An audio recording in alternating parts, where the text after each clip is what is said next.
வணக்கம், காஞ்சிகேசன் பேசுகிறேன். எப்படிங்க கொஞ்சம் பேசுவோமே, வாக்கிங் பண்ணுறல கொஞ்சம் அப்படி பேச நல்லாயிருக்குன்னு. இப்போ நான் பேச போகிறது எங்கள் காஞ்சிபுரம் காஞ்சி புகழ் அறிஞர் அண்ணாவை பற்றி தான். ஓகேங்களா? அவர் சீஃப் மினிஸ்டராக இருக்கும்போது நிறைய ஃபாரின்லாம் போயிருக்காரு, அமெரிக்கா அது மாதிரி நிறைய இடம் போயிருக்காரு. அப்படி போகும்போது அங்கே ஒரு கான்ஃபரன்ஸ் மீட்டிங் நடக்குது பசங்களை வச்சு, அதாவது ஸ்டூடெண்ட்ஸுக்கிட்ட எல்லாத்தையும் பேசுகிறாரு. பேசும்போது இவருடைய இங்கிலீஷ் நாலேஜ் அங்கே, அதாவது இவர் தமிழ்நாட்டிலேருந்து வந்திருக்காரு, இவர் என்ன இங்கிலீஷ் தெரிய போகுது அப்படின்னு ஒரு மாதிரி அவங்களுக்குலாம் ஒரு காழ்ப்புணர்ச்சி இருக்கும். அதன்படி அங்கே இவரை சுற்றி அந்த ஸ்டூடெண்ட்ஸ்லாம் கேட்குறாங்க, அதாவது உங்களை சில கேள்வி கேட்கலாமா? கேளுங்க, நீ எது வேணால் கேளுங்க, எனக்கு ஆன்சர் தெரியும், நான் சொல்கிறேன் அப்படின்ட்டு. அதில் ஏதாவது கேள்வி கேட்குறாங்க, எல்லாம் சொல்கிறாரு. அப்படி இருக்கும்போது ஒரு ஸ்டூடெண்ட் என்ன பண்ணுறான், இங்கிலீஷ் எழுத்து மொத்தம் 26 இருக்குது இல்லையா, ஏபிசிடி. இந்த 26 எழுத்தில் முதல் 4 எழுத்து இல்லாமல் ஒரு 100 சென்டென்ஸ் நீங்கள் சொல்ல முடியுமான்றான். முதல் 4 எழுத்துனா என்னது?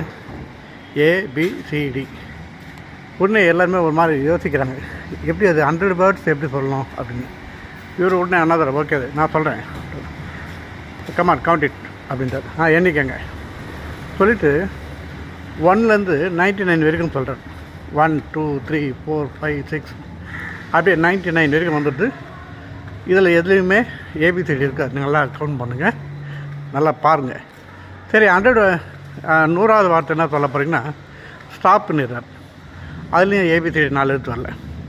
அது மாதிரி சமயத்தில் ஃபிக்ஸட், நம்ம ஆள் ஃபிக்ஸர் அடிப்பார். அது மாதிரி அதுதான் எங்கள் காஞ்சி தலைவன்றது. ஓகேவா? அதே மாதிரி இன்னொரு இந்த புகையிலை, இந்த டொபாக்கோ கான்ஃபரன்ஸ், புகையிலை தடுப்பு பற்றி ஒரு மீட்டிங் போடுறாங்க. அதில் இவரை தலையிடுறாங்க, அதாவது தலைமையில் இவரை பேச விட்றாங்க.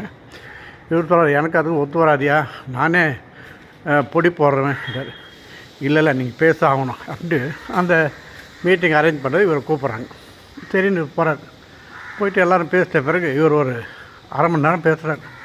பேசி முடிச்சுட்டு எல்லாம் கிளாப் பண்ணிவிட்டு எல்லாம் கை தட்டுறாங்க இவருடைய பேச்சு கேட்டு. எல்லாம் முடிஞ்ச பிறகு அந்த மீட்டிங் ஆர்கனைஸ் பண்ணார்.